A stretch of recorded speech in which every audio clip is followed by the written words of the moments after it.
It's a beautiful day on the farm. I'm in one of my wild blocks.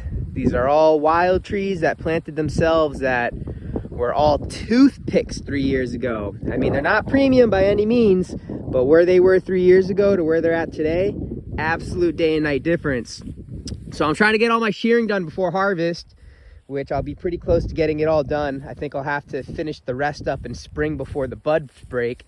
But I'm getting my shearing done. I'm about to go through tagging, and I'm making this video because I wanted to talk about what stump culture is, because one thing I'm experimenting a lot with my farm is stump culture.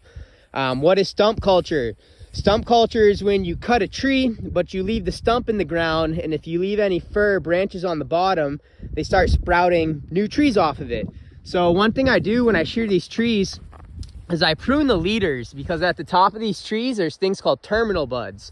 These are terminal buds here. So on this little branch here, you see we got a bud right there, another bud right there, another bud right there. Well, these terminal buds take the most energy from the tree to burst.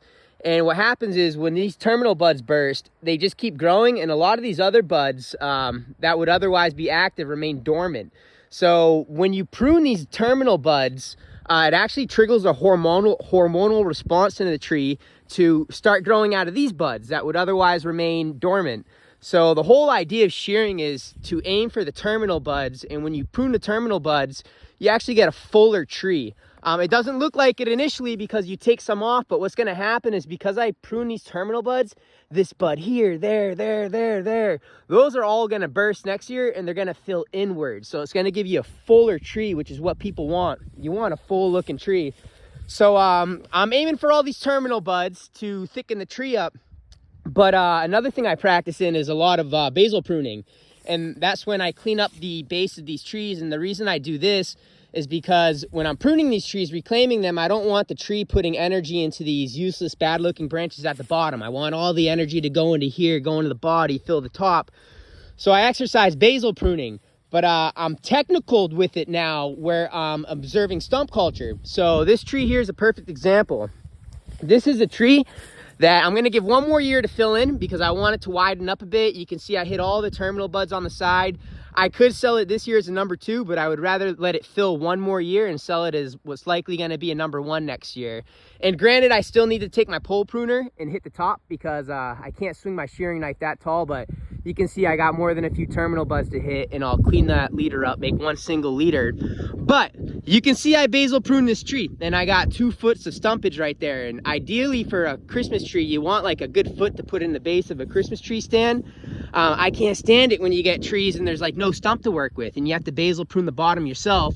I do that on the farm myself. It takes a lot of time. It makes it easier for me. It's a cleaner looking tree. It's easier for the consumer. It's a little more work for me, but it's nice because when you get a tree, I cut them kind of generous, so you have a foot or more to work with.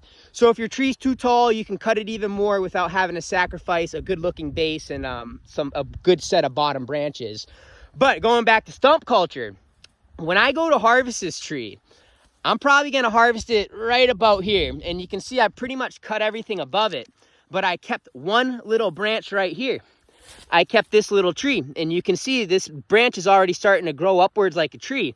And not just that, but look at the buds on it. It's got one there, one there, one there. Now this is a tree I'm not going to touch or basal prune until it's ready for it, or prune the top of. But what I am going to do, when I come in and harvest this tree next year, when I go to cut it, I'm going to cut it probably right above. I'm going to cut it directly above where this branch is without hitting the branch. I'm going to come right here. So then this tree can start growing upwards, and then I'll cut this additionally so it's a good size for a Christmas tree.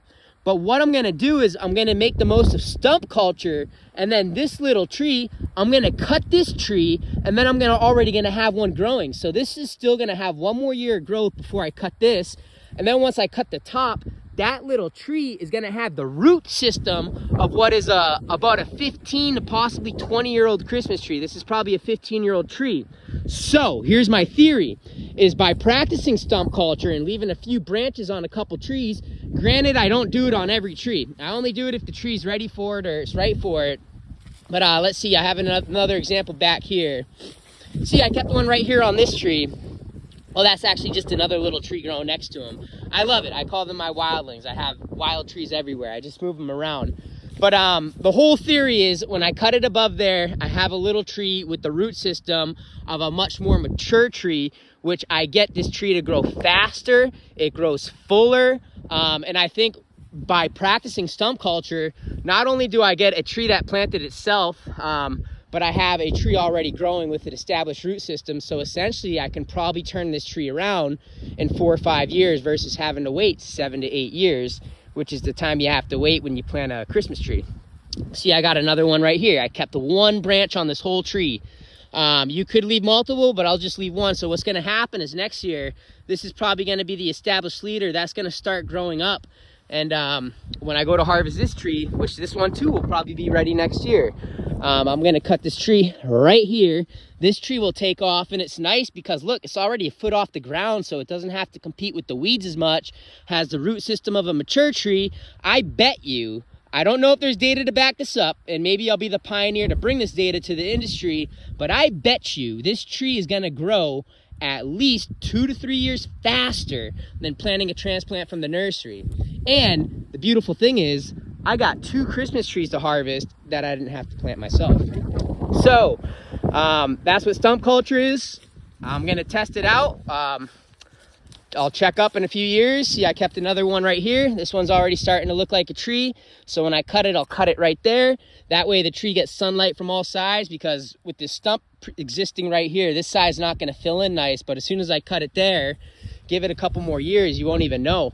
And again, too, this tree will probably be, I could harvest this. I could harvest so many trees around me this year and sell them as a number 2, but I'm not. I'm gonna shear them this year, let them fill in more, and sell them as a number 1 premium, because these trees have come a long way. They've come a long, long way. But yeah, this is just a check-in. Today is October 14th, Saturday, 2023, and we are shearing in the wild block, getting ready for brush harvest, which commences next week. Thanks for watching. I hope everybody has a great day, and sending lots of love and good energy. Look, I forgot to prune a tree. I'll get on that right now.